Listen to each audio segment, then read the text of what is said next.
Então, Toninho do Diabo é figura, maluco, louco. Uma coisa que me deixa curioso do que você falou no início da conversa é as paradas das magias. Uhum. E como foi essas suas experiências com magias dentro do satanismo? Que isso é magia curioso. que você tentou e deu certo? Tem...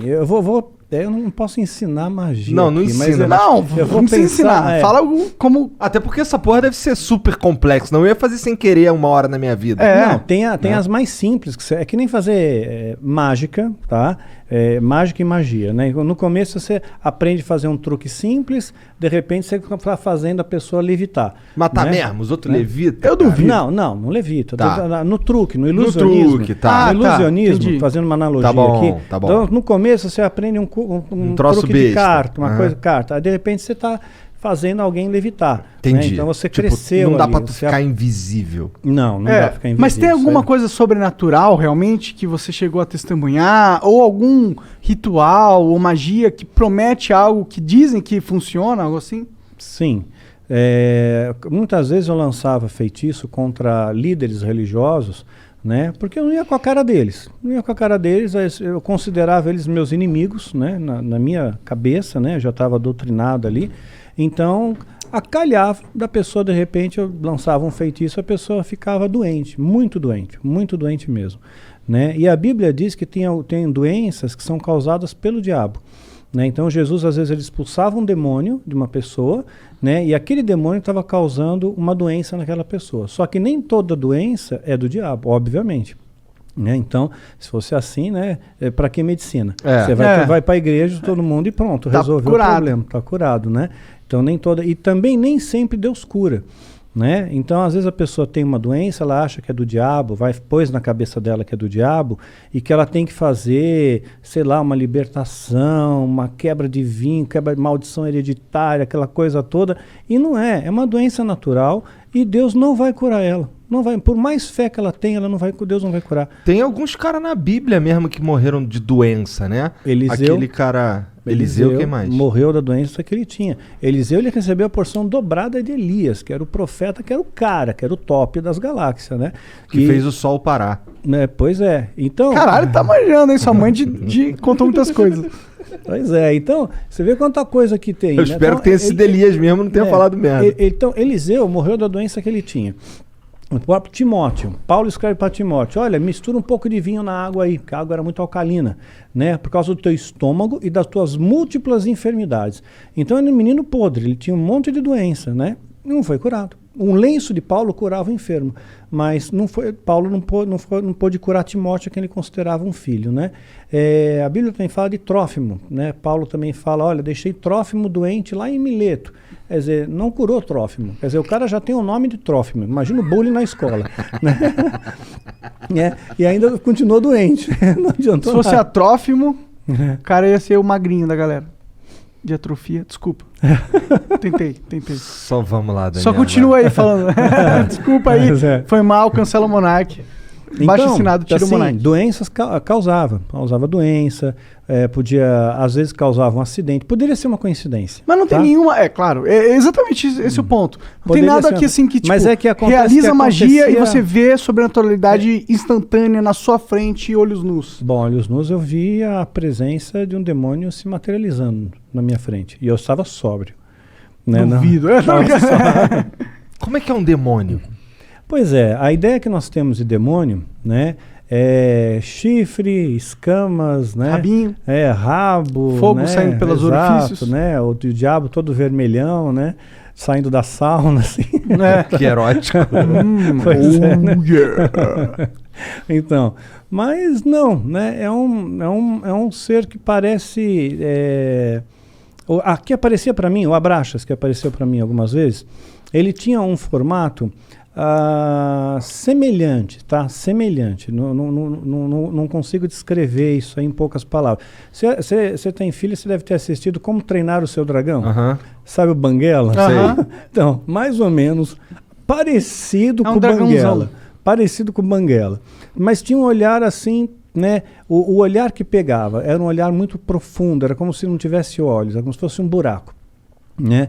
Fosse um buraco que te hipnotizava aquilo ali, né? Porra, e você sentia um cagaço quando tu viu pela primeira vez, não? Não, eu fiquei orgulhoso, porque ele atendeu meu pedido, né? Porque eu invoquei, eu cara, fiz a invocação. Chamou o cara, meu? Né? Eu fiz a invocação, né? E ele veio. Então, quer dizer, eu me senti muito orgulhoso, Dá muito pra tu fazer a prestigiado. invocação e ele não vir? Porque ele não tá afim? Poderia acontecer. Como que é uma invocação de um demônio? Não precisa dar detalhe, mas tipo... É complexa. Tem bastante detalhe. Detalhe. E muitos materiais, Muitos materiais. Materiais raros? Alguns raros. Entendi. Alguns raros. Então é um ritualzinho de pelo menos aí umas 3 horas, 4 horas. De ritual rolando, não é de preparação. Não, de ritual rolando pra ter invocação em si. Entendi, caralho. E aí ele se materializa, tipo, ele só aparece? Ele falou alguma coisa com você? Tipo, dá pra encostar nele? Dá pra encostar, são criaturas frias, geladas. Frio, completamente frio. E o que ele falava? Mas você vê, anjo se materializou na Bíblia. Anjo se materializou. Comeu, né? Anjos comeram na Bíblia, então estavam bem materializados. Né? Então, se demônios são anjos caídos, eles também podem se materializar, só que em circunstâncias ritualísticas. Por exemplo, um demônio não pode se materializar aqui. Né? Um anjo poderia, Deus poderia permitir que um anjo viesse aqui, mas um demônio não. Só dentro de um sistema ritual, tem que ter um ritual para ele vir. Tem que ser tudo bem preparado. Por quê? Eles estão aprisionados, de certa forma? Estão aprisionados, sim, eles são limitados. Né? Eles não podem fazer o que eles querem também da Veneta, né?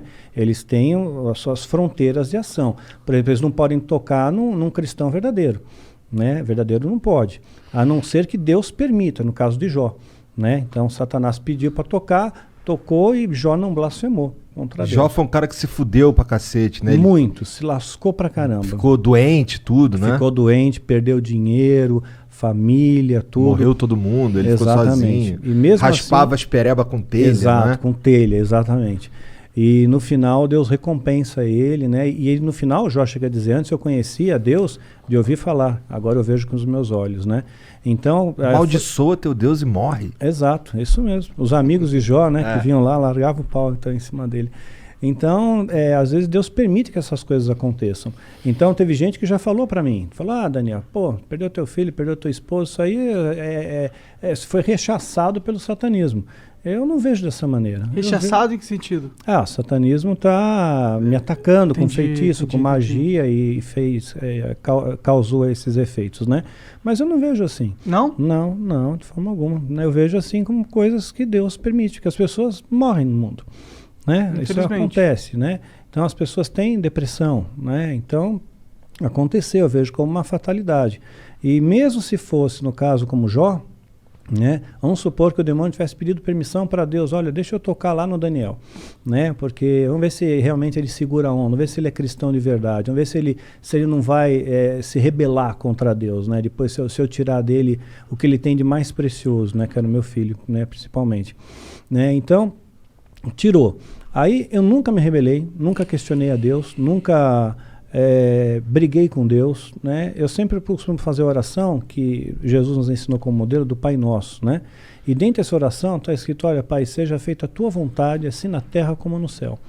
Né? E essa é a minha oração, seja feita a sua vontade, não é a minha, é a tua. Se a tua vontade é essa, que a minha esposa partisse naquele dia, no dia 30 de maio, pronto, é 30 de maio, é o dia que Deus escolheu. Né? Então eu descanso nele, ok? E tudo tem que ter um propósito, porque eu escapei da morte 2 vezes. Né? Então por 2 vezes escapei da morte. Então, olha, eu diria que 3, se contar da vez que reagiu a arma lá do cara. Se contar nessa 3, porque ali 2 vezes, né? Então, assim que eu vi a morte de perto, né? Você sente o cheiro da morte de perto, né? E então, quer dizer, se eu não fui, é porque tem algum propósito aqui ainda, tem alguma coisa ainda para fazer aqui. E quando terminar esse propósito, aí Deus me leva. Era alguma coisa ligada a esse assunto de satanismo e tal, que tu quase morreu, ou não tinha nada a ver? Não. Teve uma das ocasiões, por exemplo, foi no ano passado, né? Eu estava foi dia 30 de novembro do ano passado, ia entrar dezembro foi o mês que meu filho partiu, né, dia 22 de dezembro, então eu estava muito angustiado com aquele negócio, poxa, eu vou entrar dezembro, mais um Natal, mais um final de ano, aí eu tomei um monte de comprimido para dormir, eu só queria dormir, eu não quis matar, né, meu interesse não era morrer, só que eu acabei aspirando, e tive uma pneumonia aspirativa e entrei em coma profundo, né? Caralho. Pois é, fiquei 22 horas em coma profundo, entubado, acordei entubado no hospital, Caralho. assim. Então, ali Você foi você dormir sente- na tua cama e acordou entubado. Acordei entubado. Né? E é muito horrível, meu, você acordar com um tubo na boca. Deve ser, cara. Deve ser assustador em primeiro é lugar. indescritível, indescritível. É, porque até o momento eu acho que você tava só dormindo. Pois é, eu tava dormindo de boa, a gente se acorda, tubo na boca, né? Um ambiente diferente, onde eu tô, quem sou eu, né? Que doideira. É. Mas, tá. Pra que tu chamou o Abraxas, cara? Então, eu queria testar o ritual de invocação. Porque se eu conseguisse que ele aparecesse, eu ganharia méritos dentro da Irmandade. Tinha alguém testemunhando ali? Não tinha. Não tinha, mas a minha palavra valia porque supostamente esse demônio validaria essa palavra, né, para o sumo sacerdote. Né? Então eu fiquei muito orgulhoso com aquilo. Então a primeira coisa que eu perguntei para ele, né, eu toquei, para ver se era real, né, gelado, frio, né, e me olhava fixamente nos olhos, né, mas eu não conseguia olhar por muito tempo, né. Ele era da tua altura? Não, estava mais alto que eu, mas estava como se estivesse ajoelhado, sabe? Tá. Né? Como se estivesse ajoelhado, não, ajoelhado, sentado sobre os joelhos. Tá. Ele tinha quatro membros? Sim. Assim, o Banguela lá, ele não é bípede, mas ele era bípede? Sim, bípede. Entendi. Né? Sim, tinha pernas, braços, né? Sentou, né? Forte, braceletes que pareciam braceletes de ouro, era dourado, né? Não sei se de ouro de verdade, não. Tá. Né? Dá para morder assim, tipo assim. É para valer, né? E a única coisa que eu perguntei foi se os animais eles iam para o céu, né? Perguntei, os animais vão para o céu, né? Porque eu tinha essa preocupação, ou será que os animais vão para o inferno? O animal é bonzinho, ele não pode ir para o inferno. Então eles estão todos no céu, né? Eu só fiz essa pergunta, né? Sei lá, uma pergunta besta, né? Que veio na minha cabeça. Interessante a pergunta até. Mas eu fiquei no vácuo, eu não tomei resposta nenhuma e ele desapareceu. E lá ele, porra, tu me chamou pra isso, meu irmão? Caralho! Te tomar no cu, Porra! Eu queria a porra da tua alma, não quero só um quiz aqui, eu sou dicionário Aurélio da divindade, porra.